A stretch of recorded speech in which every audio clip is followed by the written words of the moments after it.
Hello. अब हम आज करने वाले हैं अध्याय 17 नया रास्ता का। आशा है कि आप लोगों ने अध्याय 16 तक अच्छे से पढ़ाई की होगी। चलिए तो शुरू करते हैं अध्याय 17वां। जैसा कि आपने देखा था कि 16वें अध्याय में आशा की शादी हो जाती है और मीनू जो है वो वापस मेरठ आ जाती है। आज 17वें अध्याय में आगे का हम पढ़ेंगे। आशा की शादी के को अब 5 महीने हो चुके थे और इन 5 महीनों के बीच में जो मीनू की माँ है उन्होंने कई बार मीनू को पत्र भी लिखा था, क्योंकि जो माँ है वो अकेली हो गई थी क्योंकि दोनों बेटियां उनसे अलग थी। उनके हर पत्र से मीनू को ऐसा लगता कि हाँ, मेरी माँ देखो कितनी अकेली हो गई हैं। जिस समय भी माँ या पिताजी का कोई भी पत्र यानी कि लेटर उसके पास आता उस समय उसका मन ऐसा होता कि बेचैन हो जाती, व्याकुल हो जाती थी कि मेरी मम्मी अकेली हैं, मेरे पापा अकेले हैं। लेकिन हमेशा उसे ये लगता कि मुझे अभी पढ़ाई तो करनी है ना। तो लेकिन उसकी जो माँ है वो भी हमेशा उसे यही कहती थी कि तुम लगन से पढ़ना और अपने पाँव पर खड़े हो जाना, अपने पाँव पर खड़े हो जाना, आत्मनिर्भर बन जाना। आज ही मीनू के नाम एक पत्र आया था जो उसकी मम्मी ने लिखा था। मीनू माँ का पत्र पढ़कर बहुत खुश। जैसे ही उसने अपनी माँ का पत्र पढ़ा, उसने देखा कि उसमें माँ ने जो कुछ भी लिखा था उसके प्रति उसकी मन में उसके माँ के प्रति श्रद्धा उमड़ पड़ी, क्योंकि एक एक शब्द बहुत प्यारा उन्होंने लिखा था और वो अपने मम्मी के प्रेम को, प्यार को महसूस कर पा रही थी। अभी मीनू पत्र पढ़कर रख ही रही थी कि इतने में नीलिमा यानी कि उसकी बेस्ट फ्रेंड, आपको याद होगा जिसकी शादी मेरठ में ही सुरेंद्र जी के साथ हुई है, वो दोनों उसके कमरे में आ गए। उन्हें देखकर मीनू एकदम सरप्राइज, आश्चर्यचकित हो गई।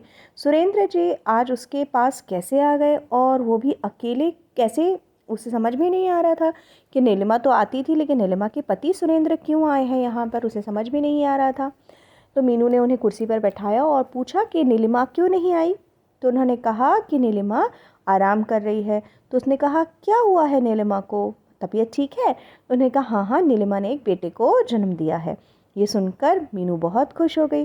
फिर सुरेंद्र जी ने अपने बैग में से कार्ड निकाला। आपको याद होगा नीलिमा ने अपनी शादी का कार्ड देने के लिए वो मीरापुर से मेरठ आई थी। अब देखो यहाँ पर नीलिमा का बच्चा हुआ है, बेटा हुआ है, उसका नामकरण संस्कार है, यानी कि नेम सेरेमनी है, नाम रखने वाली सेरेमनी, जिसे हम हिंदी में नामकरण संस्कार कहते हैं। उसी का इनविटेशन कार्ड वो देने आए थे सुरेंद्र। तो सुरेंद्र जी ने अपने बैग में से कार्ड निकाला और मीनू के हाथों में दिया और उन्होंने कहा परसों, परसों यानी आज, कल और परसों, the day after tomorrow, okay. उन्होंने कहा कि तुम्हें ज़रूर आना है, नीलिमा ने तुम्हें स्पेशली इनवाइट किया है। तो उस मीनू ने कहा हाँ मैं ज़रूर आऊँगी। फिर सुरेंद्र जी के जाने के बाद मीनू उस कार्ड को देखने लगी। उसमें बहुत सुंदर सब चीज़ें लिखी हुई थी। फिर उसे लगा हाउ लकी शी इज़, है ना, नीलिमा कितनी भाग्यशाली है, कितना अच्छा उसे पति मिला है सुरेंद्र जैसा, और अब वो माँ भी बन गई है। बहुत सौभाग्य वाली लड़की है ये तो। फिर जिस दिन नामकरण संस्कार था उस दिन मीनू को कॉलेज में से छुट्टी लेनी पड़ी। उसने छुट्टी ली क्योंकि उसे उसके बच्चे के लिए गिफ्ट भी लेना था, उपहार लेना था। तो उपहार खरीदा उसने मार्केट से और सीधा वहाँ से वो नीलिमा के घर चली गई। नीलिमा बहुत खुश थी। दोनों सहेलियाँ काफ़ी देर तक बातें कर रही थी। नीलिमा ने अपने माँ बनने के सारे एक्सपीरियंस यानी अनुभव मीनू को बताए और मीनू चुपचाप सब सुन रही थी। तभी उसी बीच सुरेंद्र के कुछ दोस्त कमरे में आ गए। उनमें से एक अमित था। आपको मालूम होगा कि सुरेंद्र का एक फ्रेंड है अमित, और अमित वही लड़का है जो मीनू को पहले मिला था, है ना। तो अमित सुरेंद्र जी के घनिष्ठ घनिष्ठ यानी बेस्ट फ्रेंड थे। अमित ने नीलिमा से पूछा भाभी सुरेंद्र कहाँ है? तो नीलिमा ने जवाब दिया अमित भैया वे तो बाहर काम में व्यस्त है। अमित का नाम सुनते ही दरवाजे की ओर पीठ किए बैठी हुई मीनू ने मुड़कर देखा तो वह आश्चर्यचकित रह गई। उसे पता चला अरे ये तो अमित है। बाजार में उस दुकान में, याद है आपको, वो चप्पल खरीदने गई थी, साड़ियाँ खरीदी थी, चप्पल की दुकान में अमित मिला तो था उसे, लेकिन वहाँ से तो तुरंत चली गई थी। पर अब उसे लगा कि वो यहाँ कैसे आ गई और यहाँ से फिर वो कैसे जा सकती है अचानक से। मीनू जब भी अमित को देखती तो उसे बहुत घृणा होती थी, क्योंकि उससे अतीत में जो भी अमित के परिवार वालों ने किया था उसके बाद उसे घृणा होने लगी थी। अमित और उसके सारे दोस्त वहाँ से जा चुके थे, लेकिन मीनू जो है अभी भी सोच रही थी, क्योंकि वो पुरानी अतीत की स्मृतियों में थी। मीनू की तल्लीनता तब भंग हुई जब नीलिमा ने उससे बताया मीनू, इनका यह मित्र है ना अमित, जो मुझसे इस बार इनके बारे में पूछ रहा था, इसका रिश्ता टूट गया है। यानी कि अभी तक जो है नीलिमा को नहीं मालूम है कि मीनू की लिए जो रिश्ता आया था अमित का ही था और ये वही अमित है। तो मीनू ने कहा क्यों, क्या हो गया, रिश्ता कैसे, मतलब अभी यहाँ पर नीलिमा ने भी मीनू को कुछ नहीं बताया था और मीनू ने भी नीलिमा को कुछ नहीं बताया था और अमित ने भी नहीं। तो उसने बताया नीलिमा ने कि हाँ, मेरठ में ही किसी बड़े घर में इसका रिश्ता हुआ था। रिमेंबर, इनका रिश्ता मेरठ में किससे हुआ था? अमित का धनीमल जी की बेटी सरिता से हुआ था। लेकिन शादी के 1 महीने पहले ही सरिता के पिताजी ने ये रिश्ता तोड़ दिया था। लड़की वालों ने कुछ ऐसी बात की थी कि रिश्ता मायाराम जी ने तोड़ दिया था। मेरठ में वाले जो, याद है, सरिता के पिताजी, उन्होंने कहा था कि हम शादी में इनको पैसे देंगे, घर भी देंगे। और फिर मायाराम जी ने कहा था हमारे लड़के को तो ख़रीदने हैं। तो फिर मायाराम जी ने सारा निर्णय अमित को दे दिया था और उनकी शादी फिर नहीं हुई थी, यानी कि मायाराम जी ने ये जो है रिश्ता तोड़ दिया था।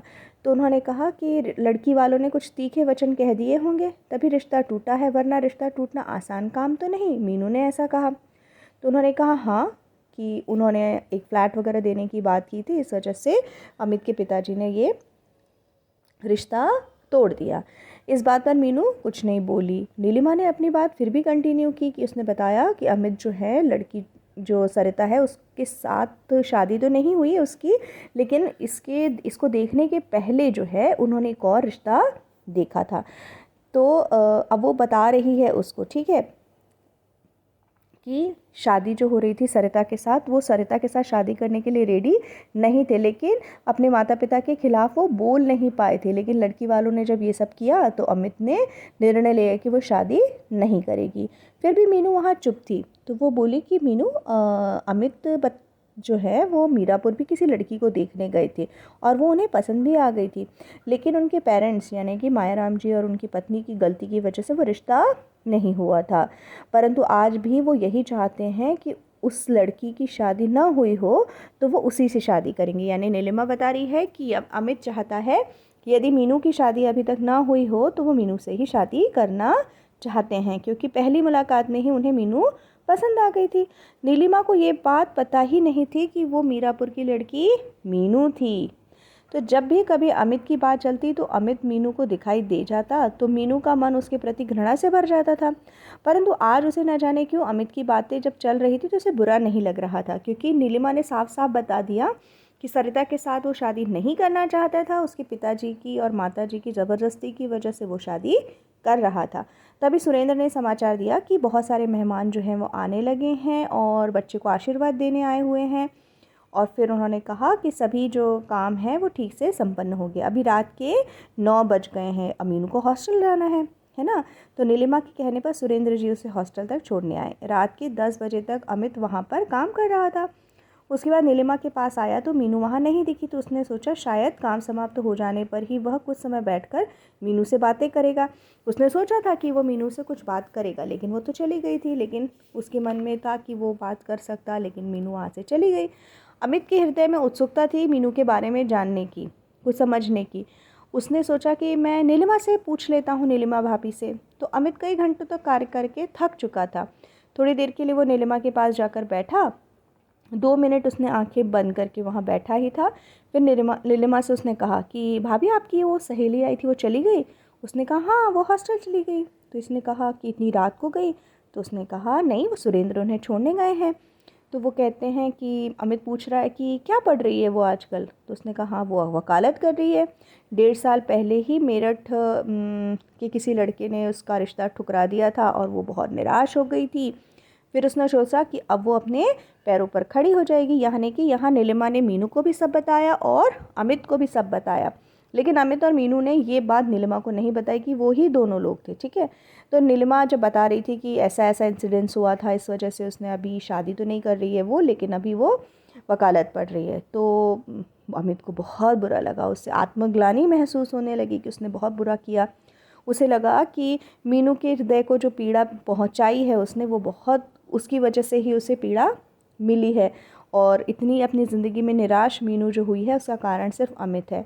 लेकिन अमित ने नीलिमा को नहीं बताया कि वही वो लड़का है जिसने अमित ही वो लड़का है जिसने कि मीनू का रिश्ता ठुकराया था मम्मी पापा के कारण। तो यहाँ पर जो है, इसलिए वो वहाँ पर से तुरंत उठ गया और जाने लगा। तब नीलिमा ने कहा कि आप कहाँ जा रही है, बैठिए ना। उसने कहा नहीं, मैं जा रहा हूँ, बहुत लेट हो रहा है, बहुत देर हो गई है, मुझे जाना है। तो रास्ते भर जो अमित है उसके दिमाग में मीनू का मासूम सा चेहरा दिख रहा था और उसे याद आया कि जो पहली मुलाकात थी उसमें ही मीनू ने उसका मन मोह लिया था। याद है आपको पहली मुलाकात उनकी, जब मीनू से उसने पूछा था आपको क्या क्या पसंद है, कि आप जॉइंट फैमिली यानी संयुक्त परिवार में रह सकती हैं। तो उस में मीनू ने हामी भरी थी और वो सारे आंसर्स जो उसने दिए थे उससे अमित को बहुत प्रसन्नता हुई थी। लेकिन अपने माता पिता के कारण उसने ये रिश्ता कबूल नहीं कर पाया था। तो ये हमारा अध्याय 17वां हो गया है। अब हम करेंगे अध्याय 18वां। आप इसके टॉप पे लिख लीजिएगा कि ये वाला जो इंसिडेंस है अध्याय 17 जो है, यहाँ नामकरण में अमित और मीनू की मुलाकात तो होती है और ये भी पता चल जाता है कि अमित और मीनू जो हैं वो दोनों ही अपनी अपनी जगह सही थे।